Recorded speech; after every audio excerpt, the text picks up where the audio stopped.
भगवान विराजो महावीर भगवान। पधारो महावीर भगवान, विराजो महावीर भगवान। मेरे मन मंदिर में आन पधारो महावीर भगवान।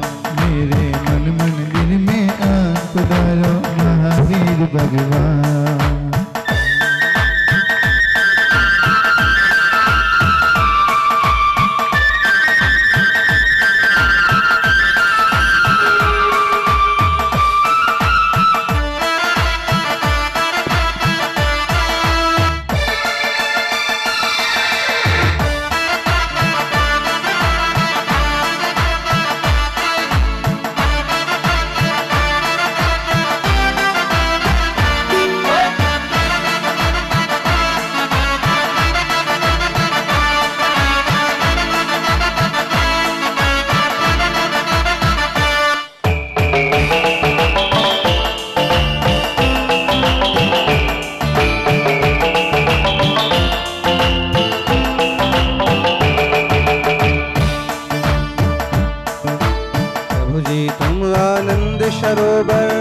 तुम्हारा महामनोहर। प्रभु जी तुम आनंद सरोवर, रूप तुम्हारा महामनोहर। प्रभु जी तुम करुणा के सागर।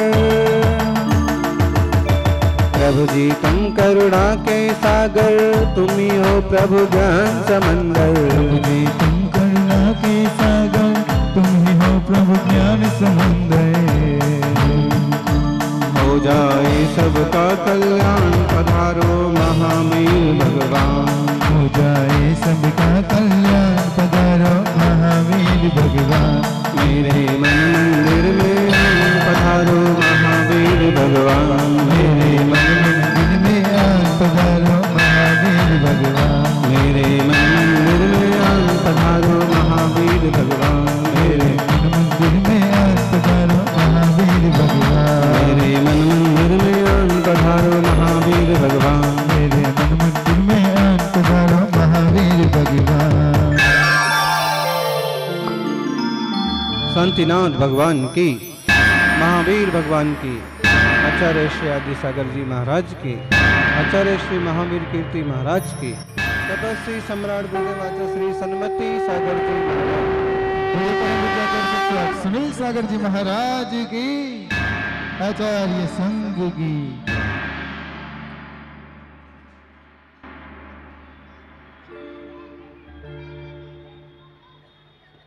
हीरा बनाया है कुदरत ने सबके लिए।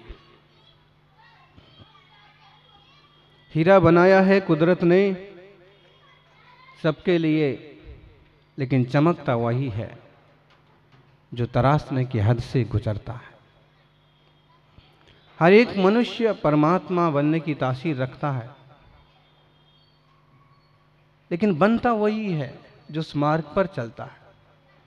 भगवान जिनेश्वर की वाणी जिनवाणी कहलाती है, और जिनवाणी जीव के कल्याण के रास्ते खोल देती है, लेकिन उसे सुने, स्वीकार करे, अपनाए तो जीव का कल्याण हो जाए। एक शब्द का अनुसरण करने से व्यक्ति का जीवन बच सकता है,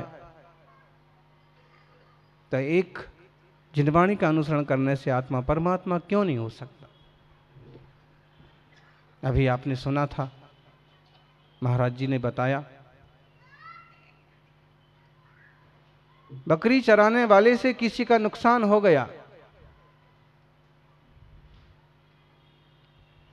गरीब आदमी से गलती में नुकसान हो गया, लेकिन अमीर लोग गरीब और कमजोर नहीं गिनते हैं। वे अहंकार में, अपने धन के मुगालते में किसी को कुछ नहीं गिनते हैं। वसूल करेंगे, उसकी झोपड़ी बिक जाए, चाहे कुछ भी हो जाए। धन वैभव पाकर के जो इस तरह का अन्याय करते हैं, वास्तव में भी मनुष्य मनुष्य कहलाने के लायक नहीं। रिपोर्ट लिखा दी, कोर्ट में केस पहुंच गया, वकील के पास पहुंचा, सबको समझ में तो आ ही गया। वकील तो वकील होते हैं, वकीलों का पेशा ही होता है सफेद को काला करना है। सीए का काम होता है सफेद को, काले को सफेद करना, और वकील का काम होता है सफेद को काला करना। सच को झूठ, झूठ को सच। बहुत सारे वकील ऐसे ही मिलेंगे आपको, कुछ मिले ईमानदार तो मिले। वकील ने तुरंत अपना दिमाग चलाया और कहा बस बहुत सरल है, लेकिन तेरी फीस तो इतनी लगेगी। गांव के आदमी के पास 1 लाख रुपए का हो, बहुत ज्यादा है 1 लाख रुपए, लेकिन जान पर आ रही है, क्या करें।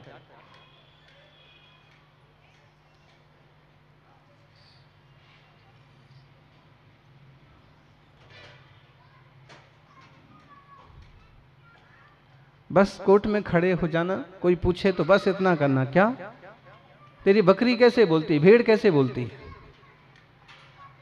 भैं की आवाज निकाल। जज ने कुछ भी पूछा, वो क्या बोलता, सिर्फ भैं, भेड़ की आवाज निकालता। जज ने सोचा ये तो पागल है, पागल से गलती हो गई होगी, इसको निकालो यहां से। उसको निकाल दिया। केवल एक शब्द का अनुसरण करने से जज ने उसको छोड़ दिया। और जब वकील ने कहा कि मेरी 1 लाख रुपए फीस ला, तो फिर उसने क्या किया, फिर वकील के सामने भी उसने वही भैं। वकील कहता है कि तू 1 लाख रुपए देगा नहीं। वो गरीब आदमी कहता है जिस मंत्र से मैं फांसी की सजा से बच सकता हूं, उस मंत्र से क्या तुम्हारे 1 लाख रुपए देने से नहीं बच सकता? नहीं दूंगा। कुछ भी पूछो तो भैं। एक शब्द का अनुसरण करने से भी फांसी बच सकती है, देने से बच सकता है। तो जिनवाणी के यदि एक शब्द का, एक नमोकार का अनुसरण कर लिया जाए तो जीव संसार परिभ्रमण से क्यों नहीं बचे। प्रातःकाल उठकर के सबसे पहले नमोकार मंत्र का स्मरण करना चाहिए। नमो अरिहंताणम, नमो सिद्धाणम, नमो आयर्याणम, नमो वज्रायाणम, नमो लोय सवसावणम। निज आत्म अरु पंचगुरु जग में शरणा दो, मोह भाव के उदय से आन कल्पना होए। संसार में केवल पंच परमेष्टि भगवान और निज आत्मा ही शरण है, और कोई शरण नहीं है। सबसे पहले अरहंतों के स्मरण करो। वैदिक संस्कृति में एक श्लोक आता है कि प्रातः काल उठ करके अपने दोनों हाथ देखना चाहिए। दोनों हाथ, दोनों हाथों में क्या है? मेरे दोनों हाथों में ऐसी लकीर है। और उसको धार्मिक गीत बनाते हैं तो बोलते हैं प्रभु से मिलन होगा, गुरु से मिलन होगा, मेरी तकदीर है। दोनों लकीरें मिलती हैं तो कैसा योग बनता है? जैसे सिद्ध सलाह जैसा। इसके लिए एक श्लोक कहा है,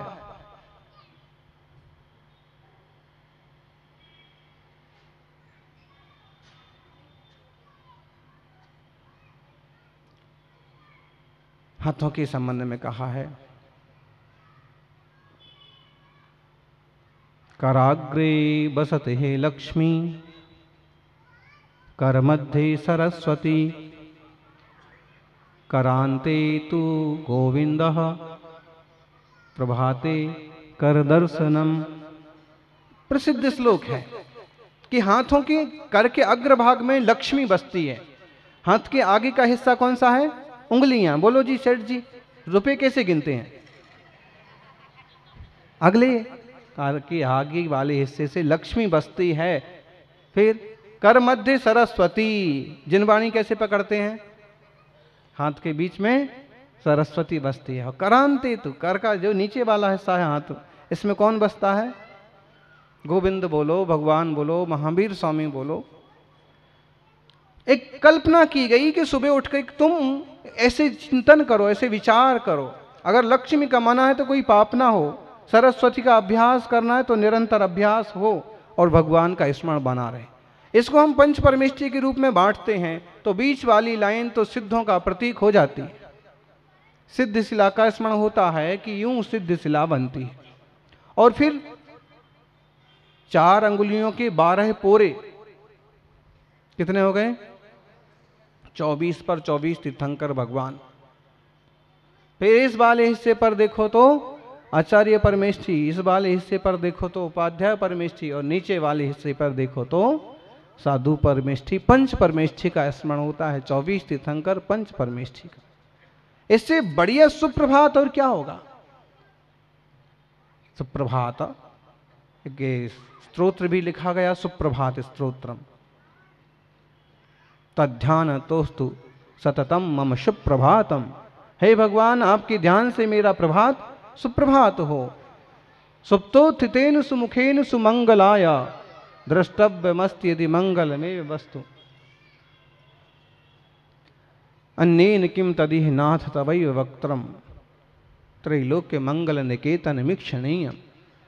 हे प्रभु, यदि इस लोक में मंगलभूत कुछ है तो वह आपका दर्शन ही है। जो रोज सुबह उठ करके आपके दर्शन करता है उसके सारे दिन भर के विघ्न यूं टल जाते हैं, आपत्तियां विपत्तियां दूर हो जाती हैं। इसलिए मैं आपके ही दर्शन करता हूं। आपको मालूम होगा जैन शास्त्रों में एक जिन मुख दर्शन व्रत आता है। कौन सा व्रत? जिन मुख दर्शन या जिन मुखावलोकन विधि, जिन मुखावलोकन व्रत। और इस देश की ये विधि है। हम लोग महाराष्ट्र में थे तो वहां कुछ लोगों को देखा। यहाँ तो बहुत सारे लोग आ जाते हैं 3 बजे से, पता नहीं सोते भी हैं कि नहीं सोते। सबको मालूम पड़ गया कि महाराज जी विश्राम छोड़ देते हैं। कितने सारे लोग आ जाते हैं। नहीं आना चाहिए, जबकि आपका टाइम तो कितने बजे का है? बिहार के टाइम पर आओ 7 बजे बस।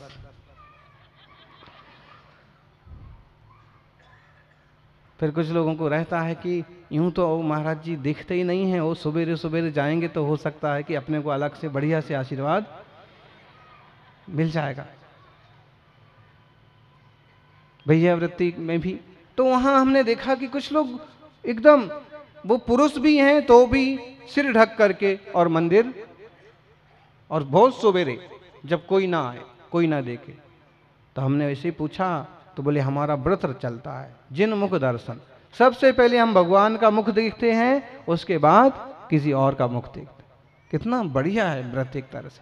मतलब सबसे पहले हम वीतराग मुद्रा को निहारते हैं, उसके बाद दुनिया के राग द्वेष के जंजाल में पड़ते हैं। लेकिन हम तो व्रत नियम पालने में भी बड़ा संकोच करते हैं, सोचते हैं को का के हैं? अगर हमने ऐसा करो तो को का क्या है? देखा तो कैसी लड़का है।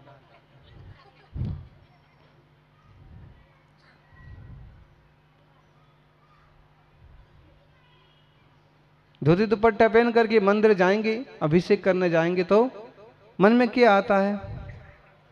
को का के कैसे कपड़े पहन रहा है, कहाँ जा रहा है, क्या कर रहा है इतनी सवेरे सवेरे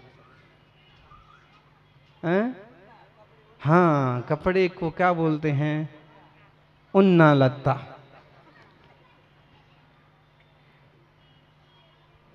ऐसे ही साधु के साथ चलते हैं ना तो बहुत बार ये भी मन में संकोच आ सकता है। दिगंबर वीतरागी मुनिराज के साथ चलते चलते भी मन में आ सकता है कि दोस्त लोग देखेंगे, कोई देखेगा तो को का क्या को कहाँ जा रहे थे, क्या कर रहे थे, उनके संगे जाने की क्या जरूरत थी। ये जो ना बड़ी बीमारी है, हम कुछ अच्छा भी करने जाते हैं तो सोचते हैं कि को का के अरे जीखो जो कछु कहने सो कहन दो, तुम तो अपनो धर्म ध्यान अच्छे से।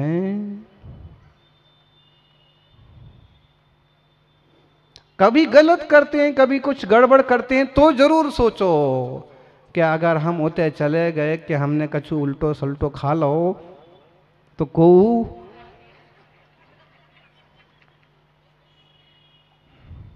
हैं हमारे माताई बाप के लिए लोग क्या कहेंगे फिर?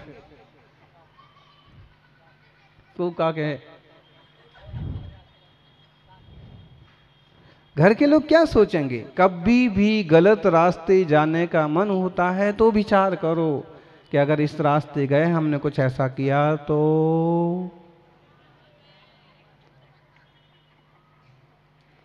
कऊ का के। बुंदेलखंड में बहुत चिंतन चलता है लोगों का इस पर, बहुत। आप जैसे सोचते हैं कि कोई क्या कहेगा या लोग क्या सोचेंगे, वहां बस अरे भैया तुमने ऐसा काम कर लो, अब कऊ का के जा अच्छी बात नहीं। जैनी के लड़कन को ऐसा काम तो कहूं नहीं नहीं चाहिए।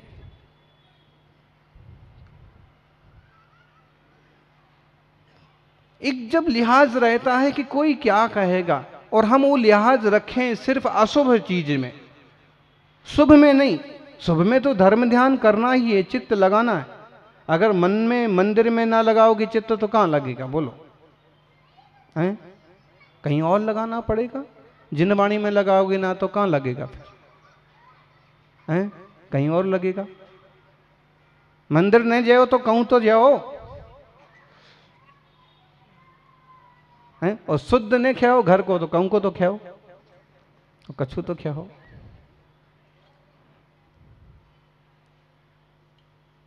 अगर आप घर का शुद्ध भोजन नहीं करेंगे तो बाहर खाएंगे, निश्चित है अवक्ष होगा, गड़बड़ होगा। जब हम कुछ उल्टा काम करते हैं, कुछ नीची चाल चलते हैं, तो विचार करो कि इससे लोग क्या सोचेंगे, क्या कहेंगे। हमारे माँ बाप की या हमारे परिवार की जो इज्जत है, आबरू है, मान्यता है, उस पर क्या असर पड़ेगा। खासकर आज की युवा टीम के लिए बहुत जरूरी है। क्यों? आज फिसलने के रास्ते हजार हो गए। एक मोबाइल इडियट डिब्बा, इतना छोटा डिब्बा है और इस डिब्बा में पूरा का पूरा बब्बा समा जाए।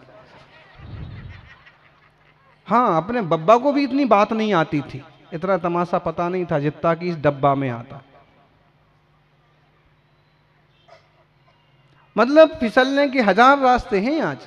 पहले तो एक सुविधाएं, व्यवस्थाएं, साधन कम थे और फिर कहीं ना कहीं व्यक्ति बच जाता था। अब बचने का तो कोई काम जैसे नहीं रहा। रूम बंद करो अंदर से, और तुम्हें क्या देखना है, कौन सा चैप्टर खोलना है, कौन से नेट पर कौन से सर्च करना है, करते रहो, पढ़े रहो।